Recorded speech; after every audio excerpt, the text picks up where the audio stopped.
네, 풍물레이다. 저희는 잠시 쉬었다 2부에서 곧바로 시작하도록 하겠습니다. 두 번째 순서는 자본시장, 주식시장 관련된 소식을 전해주기 위해서 자본시장 전문 기자죠. 한규미 기자 오늘 자리 나오셨습니다. 안녕하세요. 네, 안녕하세요. 네, 최근 들어서 이제 감사 의견이 속속 나오고 있는데 지난 2021년도 2022년도를 결산해 보니 상당히 많은 기업들이 적정을 나왔지만 네. 또 미제 추리라든가 의견 거절, 뭐 이제 부적정 이런 감사 의견들이 나오면서 그야말로 투자자들의 그 지뢰밭 시즌이다라고까지 표현할 수가 있는데 네. 그 중에 하나 국일제지가 최근 들어서 감사 보고서에 의견 거절이 나왔어요. 네. 거래 정지가 됐습니다. 네. 수많은 소액주주들 지금 피 눈물을 흘리고 있을 것 같은데 자 이렇게 상장 폐지 위기에 이제 직면한 국일제지 먼저 어떤 회사인지 간단하게 소개 부탁드릴게요. 네, 국일제지는 종이 전문 제조업체인데요. 특수지와 산업용지를 전문으로 다루는 기업입니다. 국일제지는 1978년에 설립됐고 2004년에 코스닥에 상장했습니다. 2018년에는 사업 다각화를 위해서 그래핀 개발 양상에 들어가면서 이 자회사인 국일 그래핀을 설립하기도 했었는데요. 이 국일 그래핀은 2019년에 구글과의 협업을 밝히면서 주가가 최대 8배 가까이 뛰어오르기도 했습니다. 자, 최근 들어서 그렇다면 국일제지 실적상 뭐 나빠질 수밖에 없었겠네. 네, 그래핀 사업이 우선은 크게 성공하지 못하게 되면서 네. 실적이 썩 좋지는 않았는데요. 이 국일제지는 10억 원 미만의 영업이익을 내다가 2021년에는 적자 전환하면서 63억 원의 영업 손실을 냈습니다. 또 작년에는 111억 원의 영업 손실을 기록했고 단기 순손실도 143억 원을 기록하기도 했습니다.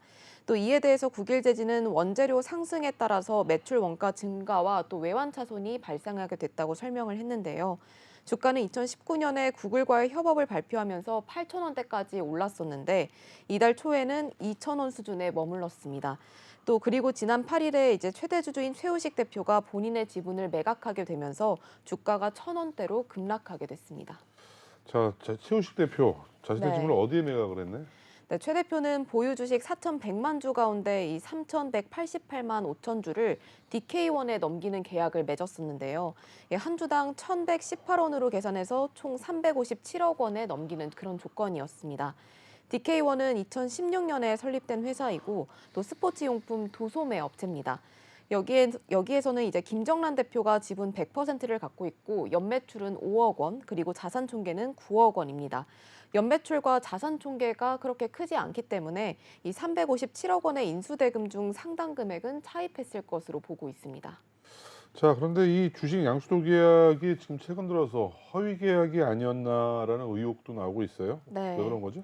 네, DK1과 계약을 맺었던 당일에 이 최우식 대표는 먼저 988만 5천 주를 DK1에 양도했는데요. 지난 10일에는 이 더하기 코론시대부의 이경범 대표가 최우식 대표 지분 중 611만 5천 주를 반대 매매했습니다. 여기서 넘어간 최 대표의 지분은 1,600만 주인데요. 최 대표가 대부업체에 130억 원가량 정도를 빌리고 나서 이 담보로 맡긴 주식수가 이거랑 비슷하다는 겁니다.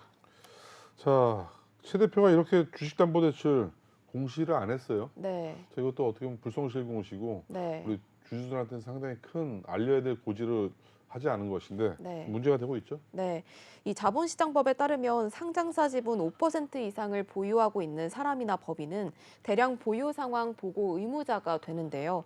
보고 의무자는 주식담보대출 계약을 체결할 경우에 이 담보 제공 사실을 공시해야 됩니다. 또 특히 최 대표는 지분 30%를 넘게 보유한 최대 주주고 또 전량 담보로 맡겼기 때문에 필수적으로 공시를 했어야 한다는 그런 지적이 나오고 있습니다.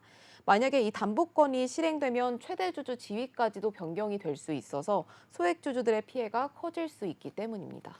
자, 그리고 DK1 말씀하신 DK1에 넘겼던 주식들조차도 장내 매도가 된 것 아니냐는 네, 의혹이 있습니다. 결국 네, 장에 다 그냥 패대기를 쳤다. 네, 뭐 그렇죠. 그렇게 얘기들 하고 있는데 네. 어떤 내용이죠? 네, 이 경영권 양수도 명목으로 DK1에 988만 5천 주를 넘겼었는데 이게 장내 매도됐다는 의혹도 받고 있는 겁니다.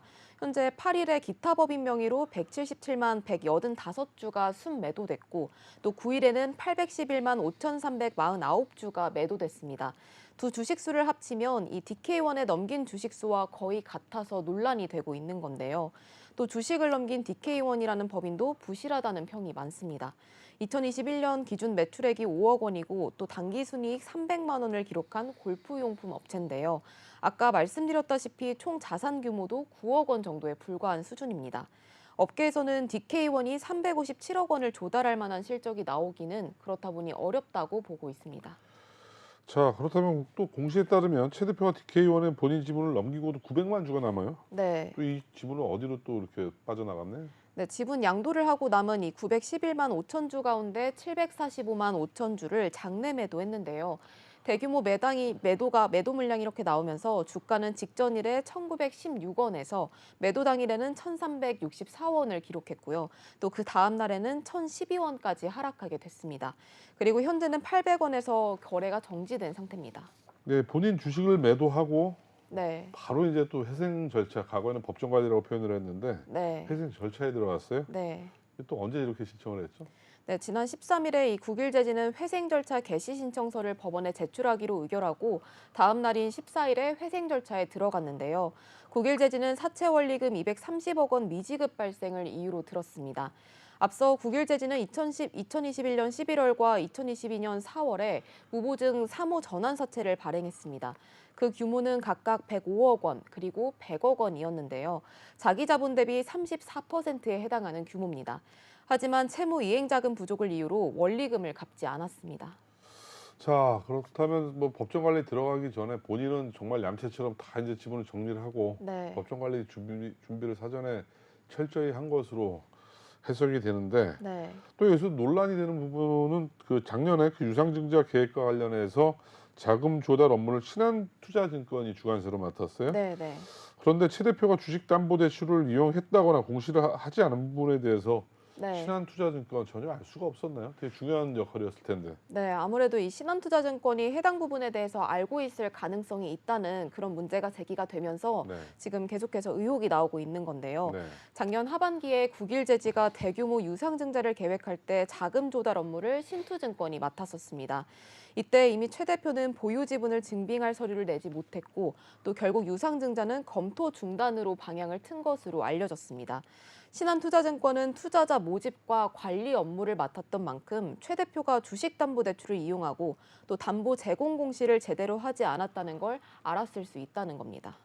자, 신한투자증권은 투자자 재산을 관리하는 어떻게 보면 관리인의 역할이거든요. 네, 네. 투자자들의 손실로 이어질 수 있는 이 상황이 발생에 대해서 비판을 면하기는 어려울 것 같아요. 네. 이 자본시장 시장에는 선량한 관리인의 의무라는 것이 있는데 네.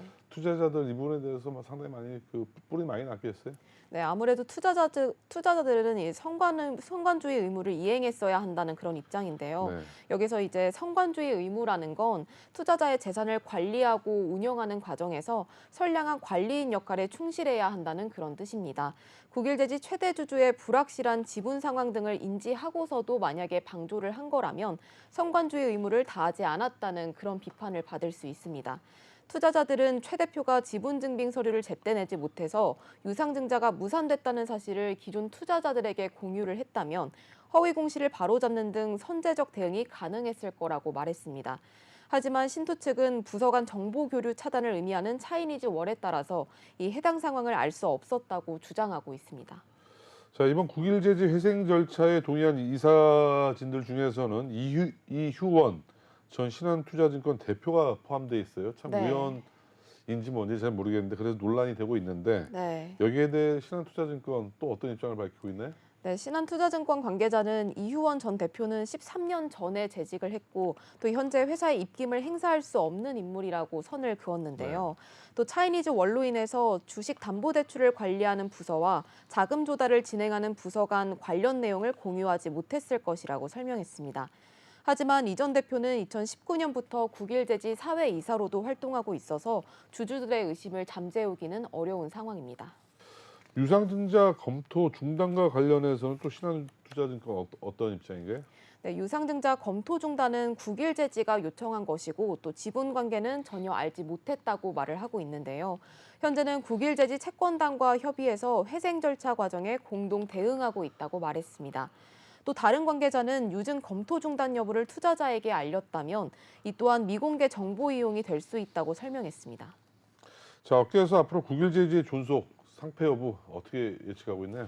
네, 국일제지는 최대 주주 변경 계약 해지 내용이 공시되면서 기업 존속 가능성을 더 알 수 없게 됐다는 평이 많은데요. 네. 최 대표 지분은 대량 매도 이후 이 5.69%로 떨어진 상태입니다. 네. 그리고 최 대표는 회사를 상장 폐지 위기로 내몬 장본인인 만큼 이후 회생 절차 진행 과정에서는 주인이 바뀔 가능성이 커 보입니다. 네. 모쪼록 우리 마음의 상처를 많이 입은 소액주주 여러분들께 큰 손실이 없기를 기원하도록 하겠습니다.